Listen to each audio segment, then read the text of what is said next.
Pria itu mengayunkan palu besar, menghancurkan lutut si monster. Tapi satu pukulan saja, belum cukup untuk meredakan amarahnya.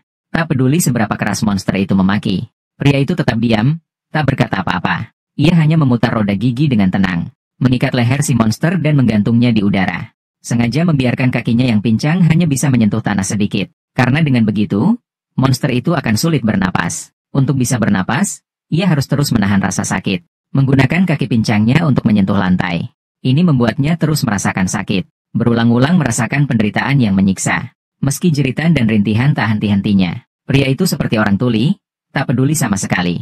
Ia duduk di tangga sambil menikmati bir, diam-diam menatap monster yang telah memperkosa putrinya yang berusia 5 tahun. Ia merasa putus asa, tak bisa berkata apa-apa, hanya merasakan kesedihan yang tak bisa dijelaskan. Pagi tadi di taman belakang, pria itu menemukan jasad putrinya. Putri kecilnya yang baru berusia 5 tahun. Tubuhnya sudah tak lagi berdarah, terkuras habis. Di tubuhnya ada puluhan luka yang sengaja tak mematikan.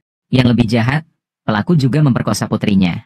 Pria yang hancur hatinya, tak tahu kepada siapa ia harus membalas dendam. Ia hanya bisa menaruh harapan pada polisi untuk menangkap pelaku.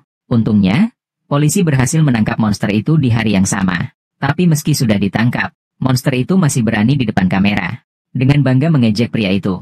Ia mengancam para orang tua agar menjaga anak perempuan mereka. Kalau tidak, jika ia mendapat kesempatan, ia tak akan pernah menunjukkan belas kasihan. Monster yang begitu keji, memicu kemarahan besar di masyarakat. Saat semua orang yakin ia akan dihukum berat, dihabisi hidup-hidup, pengadilan malah memutuskan ia tak bersalah. Dengan alasan gangguan jiwa, dan membebaskannya hari itu juga. Keputusan ini tak bisa diterima oleh siapapun. Tapi yang paling menderita adalah pasangan yang kehilangan putri mereka. Sang istri menangis hingga tak ada air mata lagi. Tak berani lagi menginjakan kaki di taman. Dan pria yang sedikit lebih kuat juga hancur hatinya. Tapi ia tak membiarkan kesedihan menghancurkan dirinya. Karena api balas dendam kini tak bisa lagi dipadamkan. Jika hukum tak bisa menghukum monster itu, pria itu memutuskan untuk mengambil tindakan sendiri. Demi membalaskan dendam untuk putrinya, ia rela kehilangan segalanya. Menggunakan semua koneksi yang dimilikinya seumur hidup. Untuk mendapatkan rute pengiriman si monster. Sebagai dokter bedah yang hebat, ia telah menyelamatkan banyak orang hebat. Maka ia menemukan preman yang kenal dengan sipir penjara. Dengan bayaran $8.000, ia meyakinkan preman itu untuk membantunya menculik tahanan. Sebelum bertindak, pria itu mencari rumah kosong. Memastikan tak ada penghuni di sana. Ia memecahkan kaca dan masuk ke dalam. Rumah itu memiliki listrik yang lengkap. Ia memeriksa semua peralatan di rumah. Dan menemukan senapan berburu di dalamnya. Lalu ia diam-diam menuju lokasi penyergapan yang sudah dipilih. Preman itu memberi obat pada sopir, membuat sopir pingsan di tengah perjalanan mengantar tahanan. Di pinggir jalan tua, kesempatan datang secepat kilat. Pria itu segera turun dari mobil, menunjukkan identitas dokter, berpura-pura ingin menolong. Ini berhasil menipu sipir penjara, yang bahkan membantu memindahkan sopir dari mobil. Saat sipir lengah, pria itu menyelinap ke kursi pengemudi, lalu menginjak gas dengan kencang, melaju tanpa menoleh ke belakang. Ia menghindari kamera pengintai sepanjang jalan, hingga tiba di samping mobil yang sudah ia siapkan. Setelah semua siap, ia membuka pintu belakang mobil tahanan. Tanpa menunggu reaksi si monster, ia masuk ke dalam mobil, dan menusuk tubuh monster itu dengan suntikan. Akhirnya ia berhasil menangkap monster itu sendiri, membawanya ke ruang hukuman yang sudah disiapkan. Meski sangat ingin membunuhnya saat itu juga, demi rencana balas dendamnya, ia harus menahan diri dengan susah payah. Menekan dorongan untuk menghabisinya. Hari pertama menangkap monster itu, ia hanya menghancurkan lututnya. Tapi begitu menutup pintu ruang bawah tanah, kesedihan yang tak tertahankan membuatnya tak bisa bergerak. Setelah berusaha menenangkan diri lama, ia akhirnya pindah ke sofa. Sambil mendengar jeritan dan makian si monster, ia juga menikmati sensasi bisa membalas dendam dengan tangannya sendiri. Keesokan paginya, ia membangunkan monster yang tertidur dengan menyiramnya air kencing. Semakin keras monster itu memaki, ia semakin diam tak berkata apa-apa. Hingga akhirnya tak tahan lagi. Ia hanya menginjak kaki patah monster itu ke lantai. Semakin keras monster itu memaki, semakin kuat ia menginjak. Monster itu mengira siksaan sudah selesai. Dan dengan bodoh mengancam pria itu. Mengatakan polisi pasti akan menemukan tempat ini. Lalu membawanya pergi karena ia tak bersalah. Monster itu menyebut pria itu sebagai monster. Sungguh lelucon besar. Tapi pria itu tetap tak tergoyahkan. Hanya untuk melampiaskan amarah, ia menendang monster itu keras-keras. Rencana balas dendamnya baru saja dimulai. Apapun yang terjadi, ia tak boleh membiarkan monster itu mati begitu saja. 7 hari, ia hanya butuh 7 hari. Untuk bisa, di hari ke-7 putrinya, meletakkan kepala monster itu di depan makam putrinya. Agar monster itu bertahan sampai hari itu, pria itu terpaksa mencarikan makanan untuknya. Tapi monster itu tak pantas makan makanan manusia. Memberinya jeroan hewan sudah lebih dari cukup. Bahkan itu sudah terlalu baik untuknya. Hanya sedikit daging rusa busuk sudah membuat bau busuk memenuhi ruang bawah tanah. Tapi monster itu justru memakannya dengan lahap. Pria itu awalnya berniat menghabisinya hari itu. Tapi berita di TV tentang putrinya membuatnya merasa sangat sedih.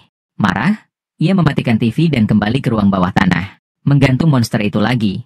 Berniat membiarkannya begitu semalaman. Tapi setiap kali teringat berita itu, amarahnya tak bisa reda. Kali ini ia benar-benar kehilangan kendali. Mengambil senapan berburu dan berjalan ke arah monster. Ia tak membidik kepalanya, melainkan ke bagian yang membuat monster itu kehilangan kemampuan. Monster itu akhirnya merasa takut, tapi tetap tak mau memohon ampun. Ini membuat pria yang sudah marah besar tak bisa menahan diri lagi. Ia mengangkat senapan, membidik kepala monster. Wajahnya bergetar karena amarah. Untungnya, ia teringat putrinya, dan menahan diri, hanya menembak lemari di samping. Tembakan itu untuk peringatan, tapi malah membuatnya sendiri terpukul. Saat keluar dari ruang bawah tanah, tubuhnya gemetar tak terkendali. Pria yang tak bisa tenang itu menghabiskan malam di tepi sungai, hingga tubuhnya basah kuyup oleh embun. Baru setelah itu ia bisa sedikit tenang, saat melewati bangkai rusa.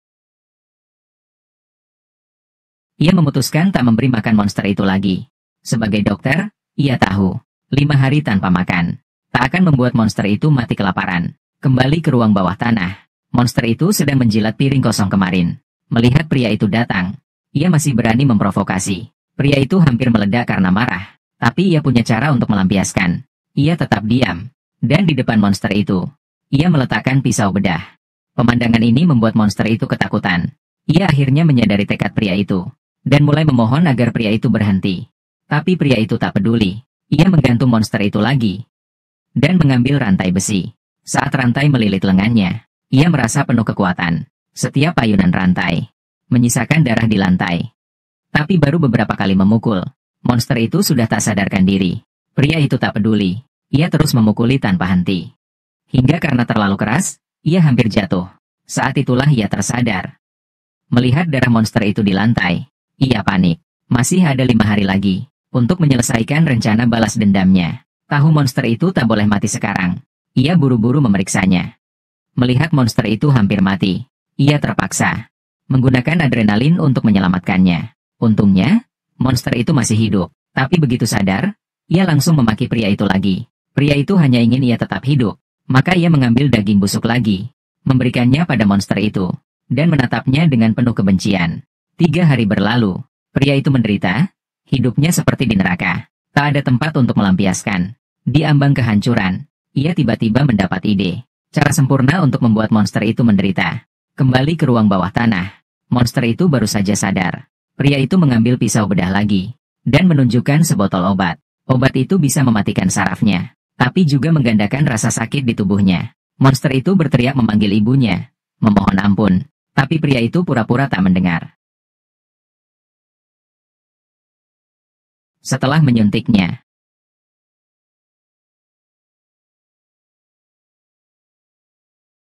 monster itu langsung tak sadarkan diri.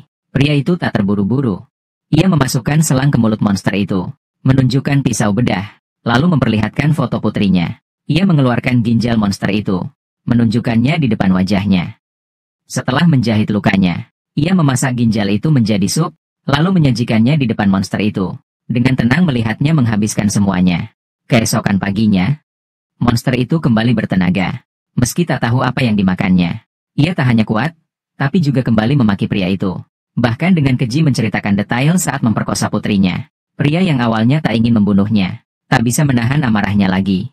Dengan wajah penuh kemarahan, ia mencekik leher monster itu. Tak ingin mendengar sepatah kata pun lagi. Provokasi monster itu sengaja ingin memancing pria itu untuk membunuhnya cepat.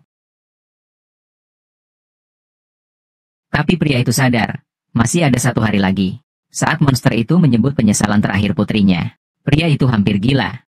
Melupakan rencana 7 harinya. Untungnya, ia teringat jasad putrinya yang pucat, dan akhirnya tenang kembali. Dengan tekad bulat, ia rela kehilangan segalanya, demi membalaskan dendam putrinya. Malam sebelum eksekusi, pria itu mabuk berat, tak bisa menunggu hingga esok hari. Dalam kemarahan, Ia mengambil pisau bedah dan membuka pintu ruang bawah tanah untuk terakhir kalinya. Ia ragu di depan pintu, tapi akhirnya melangkah masuk, berjongkok di depan monster itu. Saat ingin mengakhiri semuanya, ia tiba-tiba tersadar dan teringat apa yang telah dilakukannya semalam. Dalam mabuk, ia sudah kehilangan kendali, menggunakan pisau bedah untuk mengubah monster itu. Setelah puas, ia merayakannya dengan minum. Tapi karena terlalu banyak minum, ia tak sengaja melihat berita. Aksi penculikannya sudah diketahui publik, dan banyak yang mendukungnya. Tapi ada seorang wanita yang menyebutnya monster. Mengetahui wanita itu juga kehilangan putrinya karena monster itu. Pria itu tertawa marah, dan menyelinap ke kamar wanita itu malam itu, membiusnya, dan membawanya ke ruang hukuman. Ia ingin wanita itu merasakan sendiri, apakah ia bisa tetap rasional di depan monster yang membunuh putrinya. Melihat pemandangan di depannya, wanita itu ketakutan dan tak bisa bergerak. Pria itu memberinya palu, memberi kesempatan untuk membalas dendam, lalu mengunci pintu ruang bawah tanah. Saat ia kembali, wanita itu sudah lumpuh karena ketakutan. Bahkan takut pria itu akan menyakitinya. Ia masih berani berkata-kata.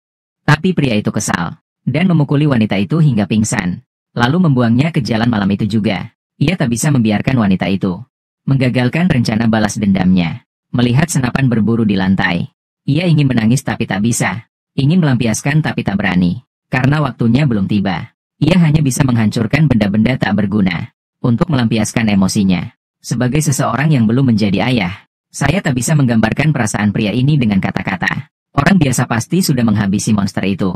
Meski pria itu akhirnya menahan diri, kesedihan yang luar biasa membuatnya pingsan. Saat ia pingsan, wanita itu malah melapor ke polisi.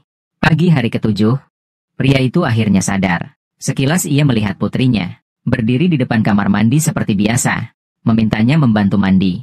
Ia berusaha membersihkan luka putrinya, tapi darah terus mengalir. Tak bisa ia bersihkan. Saat itu ia benar-benar hancur. Tak bisa lagi mengendalikan diri. Ia kembali ke ruang bawah tanah, untuk pertama kalinya berbicara pada monster itu. "Kau memang monster," katanya dengan suara berat. Setelah itu, ia diam lama. Tak tahu apa yang dipikirkannya. Perlahan ia membuka borgol monster itu, memegang senapan berburu, menatap monster itu lama sekali. Tiba-tiba ia membalikan senapan, mengarahkannya ke kepalanya sendiri. Untungnya, tak ada suara tembakan di ruang bawah tanah. Hanya suara pintu yang ia buka setelah beberapa saat. Ia keluar dari gubuk di hutan, berlutut sambil memegang kepalanya, menunggu polisi menangkapnya. Tapi ia tak melihat isyarat kepala polisi. Yang datang bukan penangkapan kasar, melainkan kepala polisi yang dengan lembut memperhatikannya. Ini adalah cerita tentang keadilan yang tak terpenuhi. Seorang ayah yang kehilangan segalanya, mencoba mencari keadilan dengan caranya sendiri. Bagi orang biasa, monster itu pasti sudah dihancurkan. Tapi pria ini, meski akhirnya menahan diri, tetap tak bisa lepas dari kesedihan yang menghancurkan. Ia pingsan. Dan di saat itu, wanita itu membuat keputusan yang mengubah segalanya. Hari ketujuh, saat ia sadar kembali, ia melihat bayangan putrinya, berdiri seperti dulu. Memintanya membantu. Tapi darah terus mengalir. Tak bisa ia hentikan. Saat itu, ia benar-benar hancur. Tak bisa lagi menahan diri. Ia kembali ke ruang bawah tanah. Dan untuk pertama kalinya, berbicara pada monster itu. "Kau benar-benar monster," katanya dengan nada berat.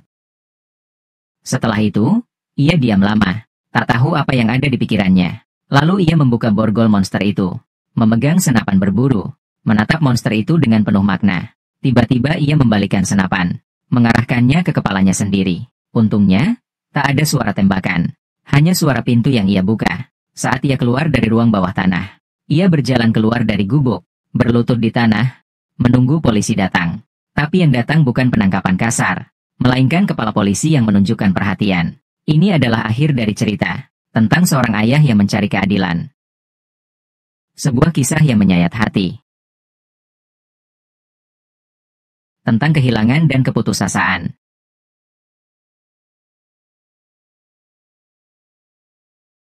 Yang tak pernah usai.